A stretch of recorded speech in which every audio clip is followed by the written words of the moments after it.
forget if we asked you this during OTAs, but who's the fastest receiver in this group? Looking at him. At least that's what Madden say. So I'm gonna go with what Madden say. You told that to J.C. Horn? Hey, he played DB. We talking about receivers. Yeah. Only person I think probably really got me might be Dante. Well, Maybe. The reason I say that because he made a big deal about his Madden rating earlier. I don't really care about what the rating is. I just want the speed where I need it to be. The other stuff is, I can adjust that if I need to. What did you learn about Bryce during those days at SMU? More about the person, just a great person, a great teammate, great friend, very smart, funny. Those things carry over, on the field because you can have those conversations and the moment never gets too big or too tense, because you have that relationship with them. So I think that was the biggest thing, out there in Dallas. Just hanging out, running routes, and things like that. So being with the guys, just all the receivers, the running backs and things like that, just having that camaraderie was big, and I think it really truly carried over to what we're doing now. A lot of guys have talked about his humility. I don't know the exact number, but I would say probably within the 3 days, probably total 15. A lot of guys talked about his humility. Have you noticed it? I just wonder if you can kind of give us an example of that. Example of it. Just the way that he carries himself. He comes in when we're having conversations. It's never really about him. If you ask him a question about him, he's really genuine with the answer. I'm a person that asks questions about the person, so I actually know quite a bit about him at this point. And it's never anything, arrogant or cocky or which, it could be, because a lot of accomplishments, first pick, Heisman winner, things like that, but it's usually the small things. He told me he used to drive and work DoorDash, first year as a quarterback at Bama. I don't know if I'm supposed to tell nobody, but I did. But just things like that, how many Heisman QBs, that was doing stuff like that. That's just humble to me, so. When you're looking to build chemistry with the quarterback, you talk about a lot of the human element that you were trying to find with him. How important is that in addition to what you're doing right now?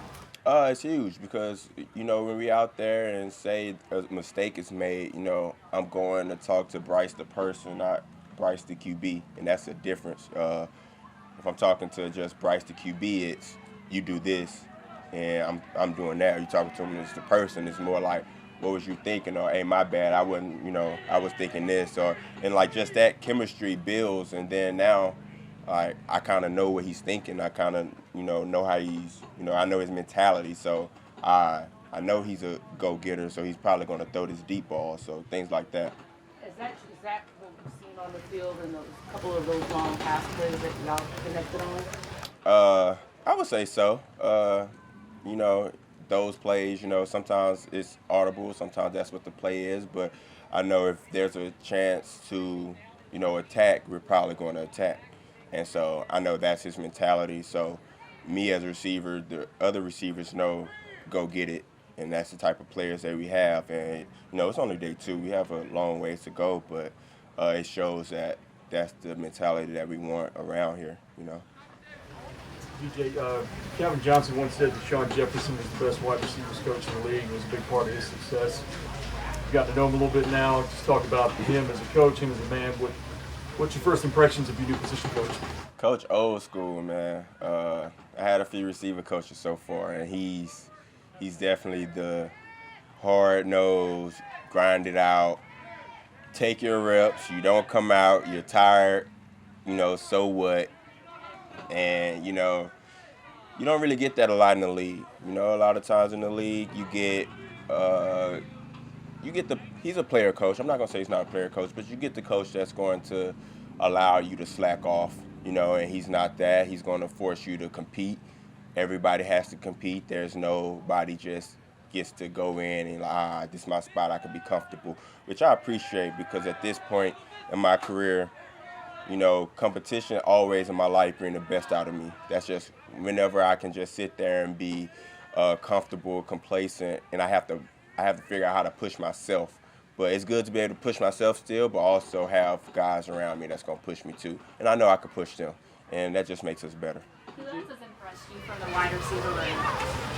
I just have to go down the whole roster. Everybody has since I've been here. I start off with Thielen. You know, he run like he's 26, which is pretty impressive because he's not. You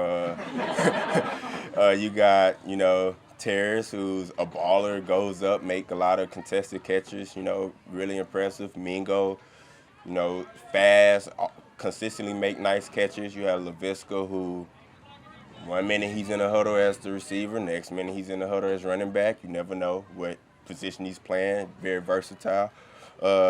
Even guys like Derek Wright, who, when I first met him, you know, I'm not thinking much, and then he's out there making toe-tapping catches and things like that, and it's like, I got to step it up, you know, things like that. So everybody in that receiver room, and I didn't mention everybody, but, you know, I can give you a characteristic or something that one of the receivers did from everybody in that room, and they all compete, and it's really good.